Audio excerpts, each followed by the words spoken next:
A big part of the time we spend on PowerPoint is spent on very basic tasks like inserting, resizing, aligning, and formatting boxes.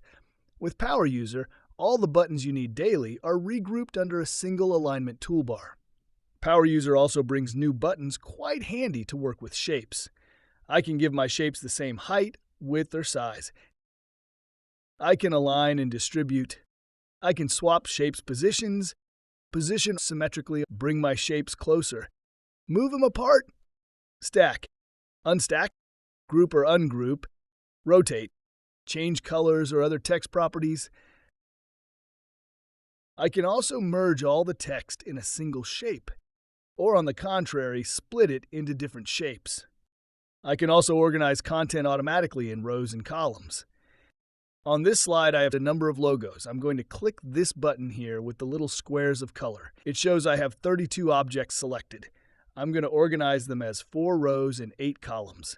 I can adjust the spacing and click OK. Now my logos are perfectly aligned in 4 rows and 8 columns.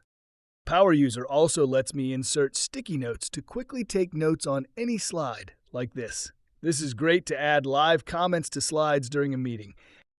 I can also add stamps to display on all my slides from this button here. Let's add a simple draft stamp here. Then I can remove it just as easily from all slides at once. Sometimes, just selecting shapes one by one can be painful. Now, if I need to select all the orange shapes, I can just select one and select all shapes with the same fill color from this cool menu here. I could do the same to select all shapes with the same size, font size, or text using any of these criteria. PowerUser also lets you define custom keyboard shortcuts. At the very top left of the ribbon, open the Command Center here.